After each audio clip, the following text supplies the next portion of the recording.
The marble floors of the Allister mansion gleamed with a cold brilliance, reflecting the sunlight that streamed in through the towering glass windows. Outside, the garden stretched for acres, a place of perfection shaped by hired hands, where roses bloomed out of season, and fountains whispered like music. But despite all the grandeur, silence hung heavy in the house. Inside one of the many upstairs rooms, two children sat by a large ornate window. They were twins, a boy and a girl, both 7 years old, their faces angelic, their eyes holding the kind of deep mystery that unsettled strangers. They couldn't walk, they couldn't speak, and no one in the house dared to ask too many questions about them. Their father, Victor Allister, was a multimillionaire. He was a man who built his empire on steel and finance, known across continents for his ruthlessness in business. But when it came to his children, he was secretive. Few ever saw them, and fewer still were allowed near their wing of the mansion. Until Elena arrived. Elena's first day. Elena Martinez had never imagined working for someone like Victor Allister.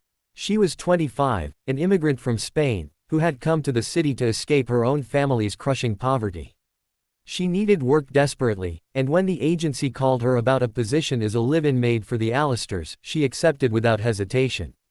On her first day, she was given strict instructions by the head housekeeper. You are to clean only the west wing. You will not open doors that are closed. You will not ask questions about the children. If you hear anything unusual, you must report it to me, not to Mr. Allister. Do you understand? Elena nodded, though confusion stirred in her chest. She had worked for wealthy families before, but never under rules so suffocating. When she was finally led upstairs to the twins' quarters, she braced herself. The door creaked open, and there they were, the children she had only heard whispers about. The girl's name was Clara, the boy's name, Daniel. Both were pale, with hair the color of spun gold. They sat side by side on a thick carpet, surrounded by toys that seemed untouched. Their eyes flickered toward Elena when she entered, not with fear, not with joy, but with something far stranger. It was as if they saw through her. Elena bowed slightly, whispered a soft, hello, and began her work. The children said nothing. They couldn't. The silence of the twins. Days passed, and Elena settled into her routine. She cleaned, dusted, and polished, moving silently through the west wing. Yet, no matter how quiet she was, she always felt watched. The twins followed her with their eyes, silently, endlessly. Elena couldn't help noticing the oddities. Meals were brought up by special staff. The twins never went to the garden, never played outside. They never even tried to crawl or stumble on their feet. Their legs seemed stiff, unmoving. And though they were 7 years old, not a single word left their lips. At night, Elena sometimes heard soft noises from their room. A hum, a tapping, almost like a code. But whenever she entered, the twins were still and silent again. Something about them stirred pity in her heart. Something about them also frightened her. The forbidden drawer. One rainy afternoon, while dusting the heavy mahogany dresser in the twins' room, Elena's cloth snagged against a drawer that wasn't fully shut. She glanced at the children. They were by the window, staring outside at the falling rain. Curiosity pulled her hand forward. She slid the drawer open an inch. Inside were files, medical reports stamped with words she only partly understood. Neurological disorder, paralysis, nonverbal, experimental treatment. Her stomach tightened. These children weren't just disabled, they were subjects of something far more complex. Before she could read further, a soft thud sounded behind her. She turned sharply. Clara was no longer sitting by the window. The girl had dragged herself across the carpet and now sat inches away, staring directly up at Elena with eyes wide, unblinking. Elena froze. "Forgive me," she whispered, sliding the drawer shut. Clara's eyes softened, and for the briefest moment, Elena could have sworn the girl smiled. The first sign. A week later, something happened that would change everything. It was late evening, and Elena stayed behind in the twins' room after the other staff had gone.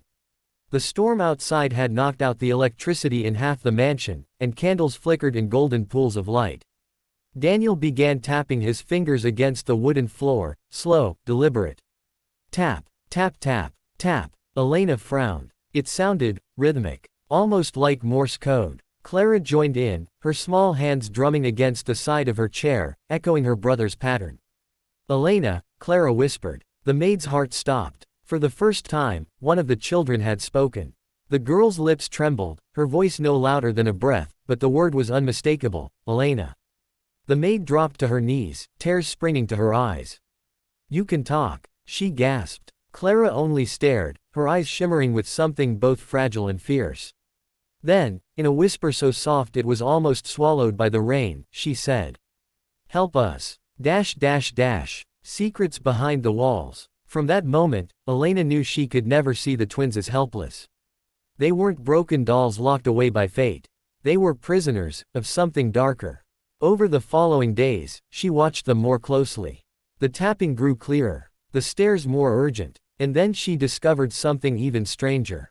Behind the twins' wardrobe, there was a panel slightly ajar. One night, when she was sure no one was watching, Elena pushed it open. Inside was a hidden compartment, a small wooden box containing old photographs. Photographs of the twins, walking. Elena's hands shook as she flipped through the images. Clara and Daniel, no older than 4, were running through a meadow. Laughing, talking, free. Her breath caught in her throat. This wasn't possible. What had happened to them? A shadow fell across the room. Elena. She turned. Victor Allister stood in the doorway, his towering figure filling the frame. His eyes were hard as stone. What are you doing? He asked, his voice like a blade. Elena dropped the photographs, her knees trembling. I was just cleaning. Victor stepped inside, picked up the pictures, and slid them back into the box. His jaw tightened. Curiosity is dangerous here, he said coldly. Do your job. Nothing more. And with that, he left. But Elena couldn't unsee the truth. The night of revelation. The mansion's silence grew heavier after that. Victor's eyes seemed to follow Elena everywhere. But her determination only deepened. One midnight, unable to resist, she returned to the twins' room. The children were awake, their eyes glowing faintly in the candlelight. Clara reached for Elena's hand. Her grip was weak, but her gaze was fierce. He did this, she whispered. Elena's breath caught. Who? Our father. The words pierced the room like thunder. Daniel tapped against the floor, his rhythm urgent now. Elena leaned closer, trying to understand. Slowly, painfully, she began to decode his pattern. Poison. Her blood ran cold. The twins told her, in broken whispers and taps, that their father had given them treatments after their mother's death. Injections. Tonics. Medicine, he called it. But after each dose, their bodies weakened. Their voices dimmed. Their legs grew heavy. Victor had not wanted heirs who could defy him. He had wanted silence, dependence, control. And yet, somehow, the twins still fought. Still clung to each other. Still tried to reach for help. The maid's choice. Elena wept that night, clutching the twins' frail hands. She knew she had only 2 choices. To leave, pretending ignorance like the others, or to risk everything to save them. The decision burned in her chest. At dawn, while the mansion slept, she packed a small satchel. She carried Clara in her arms, Daniel on her back, and tiptoed through the grand hallways like a thief. Every creak of the floor threatened to betray her. But just as she reached the main doors, a voice cut through the silence. Going somewhere. Victor stood at the top of the staircase, his face calm, his eyes blazing.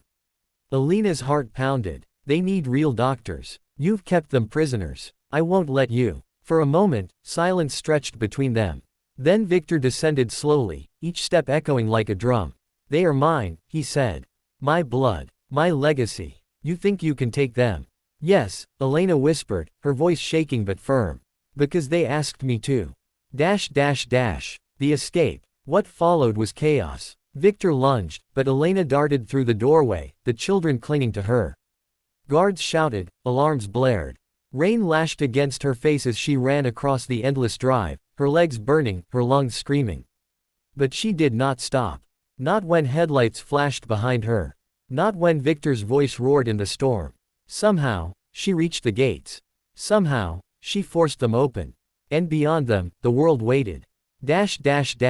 Epilogue. Months later, the story of Victor Allister's downfall filled newspapers. Investigations revealed years of hidden abuse, secret medical experiments, and cruelty masked by wealth. His empire crumbled, and he was taken into custody. But more importantly, Clara and Daniel began to heal. With real doctors, with patience, with love, they regained strength. Clara spoke more each day. Daniel took his first step after nearly 3 years of immobility. Elena stayed by their side through it all. Not as a maid, not as an employee, but as family. And sometimes, when the twins laughed, truly laughed, the sound ringing bright and pure, Elena would remember that stormy night, when a whisper in the dark changed everything. They were no longer silent. They were free.